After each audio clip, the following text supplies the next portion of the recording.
Did you expect him to, after a layoff of 4 years almost, come out so hard at you? And how did you game plan that?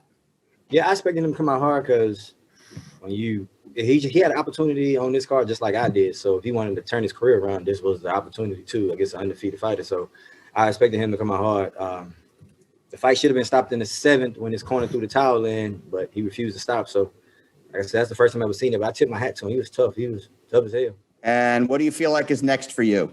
I want to fight another good fighter, somebody that's been active lately, in the last couple months, that's undefeated. And so I want to make a stamp. Our next question is coming from Boxing Social. Stand by. So coming into the fight, did you expect what you saw from your opponent tonight? You didn't watch a lot of footage, so did you expect to have the challenge poses, or did you expect the easy night that you had tonight, really?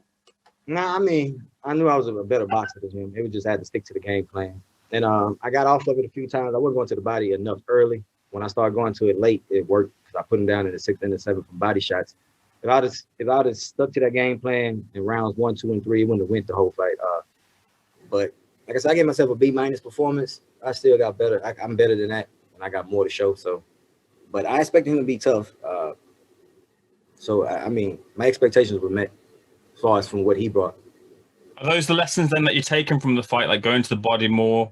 But it does sound like you're being a bit critical on yourself as well, considering the scorecards. Yeah, because I know what I can do, and I know what we worked on. So it was moments where I was doing real good, and there was moments where I get off the game plan, and I go back to it. I never stayed on it consistently, like my coaches was telling me to. Like I know I should have, but some more stuff for us to work on. Like I'm still getting better and better. Each fight I get better and better. So the next fight you're gonna see a better performance, and so we're gonna go from there. Yeah, there were a couple of moments where the fight could have been stopped. Did you feel it would have been fair for the fight to have been stopped? In the 7th, yeah, when he turned his back on me completely and his corner threw the towel in, and I thought that was it. But he refused to stop. So, I mean, I don't know what to say about that one. Like I said, I've never seen that one before. Quinton, I was reading you had a change of mindset a number of years back, given your story. You had them change the mindset. You said that you wanted to make your son proud. Do nights like this, winning on the biggest platform in your career to date, make you look back at that moment, where you've come from, and feel like a sense of accomplishment? Yeah, most definitely. Everything I do is for my son. I keep him on my trunks, my vest, no matter the T-shirt, no matter where I go, he's with me 24/7. So it's always, I know he's looking down at him. It's always a good feeling to represent him. I hate to put him on some trunks. I'd rather him beside me, but that's another discussion for another topic. But I mean, I love doing this, man. I wish he was here with me, but you know. You're at the stage now, in the welterweight division, you're 30. Are you looking to push on? And what level of fight are you looking for next? I'm most definitely looking to push on. I'm looking to take on better opposition next, somebody that has an O on their record. And I want to be the first one to give them the O. So, like I said, I've got some things to work on in the gym. I'm going to get better and better. Just one thing about me, I train hard, and I'm disciplined, and I'm dedicated to the sport. So it's all going to pay off. And do you have a message for your fans who watched the fight, saw the fight, and weren't here tonight because of the pandemic?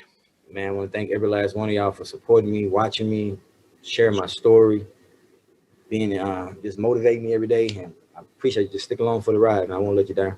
Thank you. Next up is Jeremy York.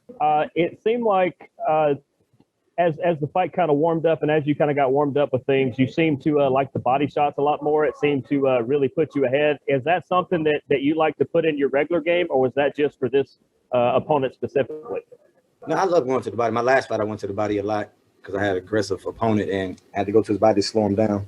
The game plan was to go to his body much earlier than I did. I was supposed to go to his body out from the first round. I didn't go to it nearly as enough as I was supposed to.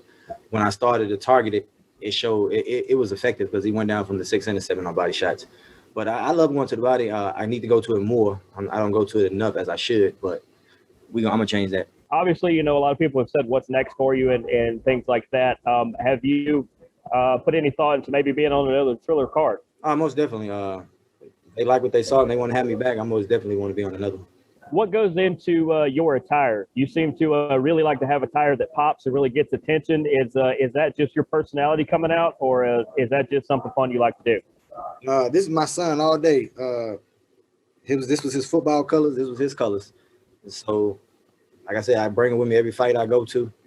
If it's anything that's on my heart that I want to just express with in social justice issues, I'm gonna put it on my trunk. So it just I feel like whatever the world needs to see at the time.